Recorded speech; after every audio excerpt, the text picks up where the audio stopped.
The difference between 506B versus 506C. Commercial real estate deals require a lot of cash. Most deal sponsors cannot cover the cash requirements on their own. Instead, sponsors typically raise funds from outside investors. Between sponsors' contribution and the funds provided by investors, a deal can happen. But to avoid fraud and protect investors, the federal government imposes strict rules when sponsors offer the sale of stakes in a deal. In particular, the SEC Rule 506 of Regulation D provides fundraising guidance that real estate sponsors should intimately understand. Securities Law and Regulation D. Security is a financial instrument that allows holders to profit from the managerial efforts of others. For example, stocks qualify securities because stakeholders expect to generate profits from the managerial efforts of the issuing company. In commercial real estate, when a deal sponsor sells stakes in a deal to investor members or limited partners, those stakes are securities. The investors seek to profit off the managerial efforts of the deal sponsor. In the midst of the Great Depression, the federal government decided that it needed to regulate the sale and trade of securities to protect investors from fraudulent activity. Among other items, the Securities Act of 1933 and 1934 established the Securities and Exchange Commission, SEC, and empowered it with a variety of anti-fraud mandates. Of note, these new laws stated that any offer or sale of securities needs to be registered with the SEC unless it meets an exemption. Underneath Regulation D, two rules outline exemptions frequently used by real estate deal sponsors to raise funds: Rule 506B and Rule 506C. In the next sections, we'll provide an overview, pros and cons of both the exception categories. SEC defines qualified accredited investors that have at least has an income of at least $200,000 or $300,000 if combined with a spouse's income.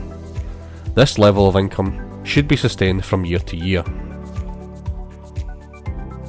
Professional is a knowledgeable employee of certain investment funds or holds a valid Series 7, 65 or 82 license. Net worth has a net worth of $1 million or more, either individually or together with a spouse, but excluding the value of a primary residence. 506B offerings. 506B overview. The 506B exemption allows deal sponsors to raise an unlimited amount of money from investors, but the sponsors cannot publicly advertise the sale. That is, a deal sponsor couldn't take out radio or digital ads promoting the sale. Pros.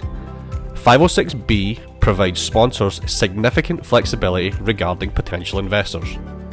Sponsors can raise funds from an unlimited amount of accredited investors and up to 35 non-accredited investors, so long as the latter category is sophisticated. However, raising funds from non-accredited investors require more cumbersome informational filings with the SEC. Another major benefit to 506B is who bears the responsibility for verifying whether or not an investor is accredited. Cons. The primary drawback to 506B is a prohibition on publicly promoting an offering. If a sponsor lacks a wide personal network of accredited investors, he or she will likely struggle to raise funds for a deal. 506C offerings. 506C overview. The 506C exemption allows deal sponsors to raise an unlimited amount of money, but under the latter, sponsors can publicly promote the offering. 506C also states that all investors must be accredited. Pros. The major advantage of 506C is the public promotion clause. Deal sponsors can use any type of advertising they'd like to spread the word about their offering. For individuals without a large personal network of accredited investors, This ability to advertise dramatically increases the likelihood of connecting with potential investors. Cons.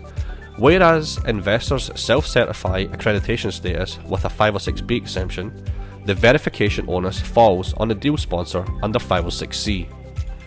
Verifying that someone is, in fact, accredited costs time and money.